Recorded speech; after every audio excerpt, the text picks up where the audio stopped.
Assalamualaikum warahmatullahi wabarakatuh. Perkenalkan, nama saya Rinda Muntaza dari kelas A5R1A NPM 19020040. Di sini saya akan mempresentasikan mengenai laporan keuangan konsolidasi untuk penjualan aset tetap arus ke atas. Definisi aktiva tetap. Aktiva tetap adalah aktiva berwujud yang diperoleh dalam bentuk siap pakai atau dibangun lebih dahulu.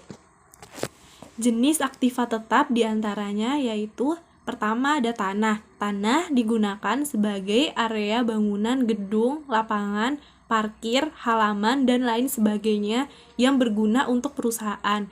Yang kedua ada bangunan. Bangunan digunakan sebagai tempat operasional perusahaan untuk menjalankan usahanya seperti kantor, pabrik, toko, atau rumah toko. Selanjutnya, definisi konsolidasi. Konsolidasi adalah sebuah usaha untuk menyatukan dan memperkuat hubungan antara dua kelompok atau lebih untuk membangun suatu entitas yang lebih kuat. Sedangkan dalam bidang bisnis, konsolidasi merupakan suatu peleburan antara dua perusahaan atau lebih untuk menjadi satu perusahaan. Sebagai contohnya, dua perusahaan yang bergabung bubar demi hukum dan sebagai gantinya didirikan suatu perusahaan dengan nama yang baru meskipun secara perusahaan baru tersebut mengambil alih aset, hak, dan kewajiban dari dua perusahaan yang bubar tersebut. Terakhir ada definisi arus ke atas. Arus ke atas adalah penjualan oleh perusahaan anak ke perusahaan induk. Penjualan aktiva tetap kepada perusahaan afiliasi pada harga selain nilai buku menciptakan laba atau rugi yang belum terrealisasi bagi entitas yang dikonsolidasikan. Yang pertama, ada keuntungan atau kerugian antar perusahaan muncul dalam laporan laba rugi afiliasi penjual pada tahun penjualan.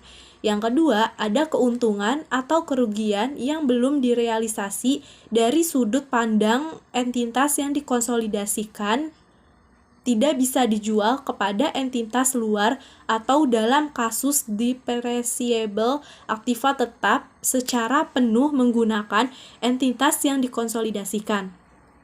Yang ketiga, selama tanah dipergunakan pada tahun berikutnya sampai tahun penjualan, kertas kerja konsolidasi dibutuhkan pada setiap tahun untuk mengurangi akun tanah sampai harga perolehannya.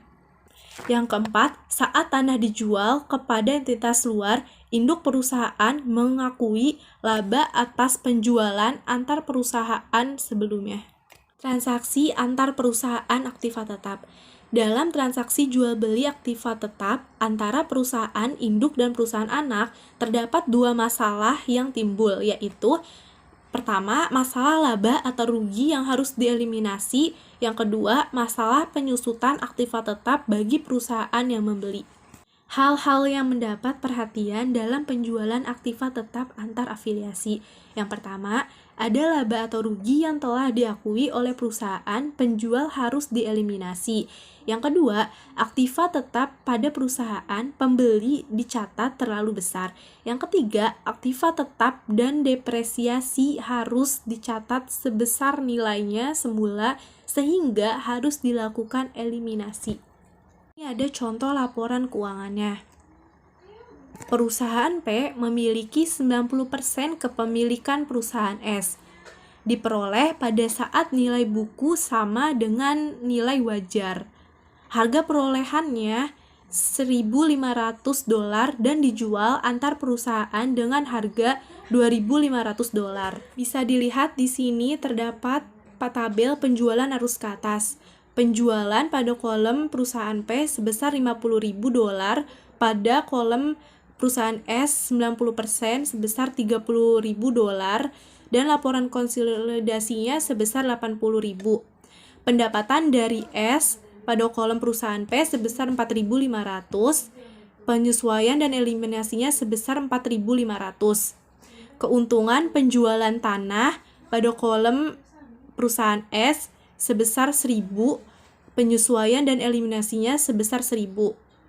Beban pada kolom perusahaan P sebesar 40.000 dan pada perusahaan S 25.000. Dan laporan konsolidasinya sebesar 65.000. Pendapatan hak minoritasnya pada kolom laporan konsolidasi sebesar 500 perak. Laba bersih pada kolom perusahaan P sebesar $14.500 dan pada kolom perusahaan S sebesar 6.000 dan laporan konsolidasinya sebesar 14.500. Perhitungan pendapat hak minoritas $8.000 dikali 10% ditambah $100 yang sebelumnya ditunda jumlahnya $900.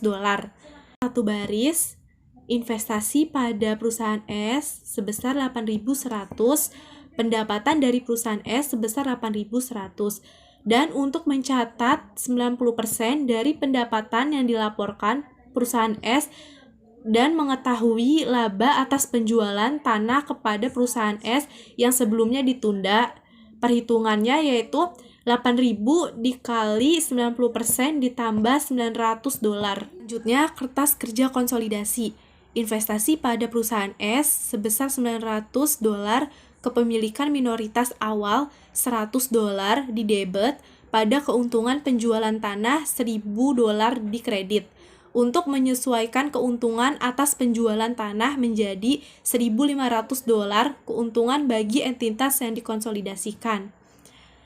Pendapatan dari perusahaan S sebesar $8.100 di debit pada investasi pada perusahaan S sebesar $8.100 di kredit untuk mengeliminasi pendapatan investasi dan untuk mengembalikan akun investasi menjadi saldo awal periode. Sekian presentasi dari saya, kurang lebihnya saya mohon maaf.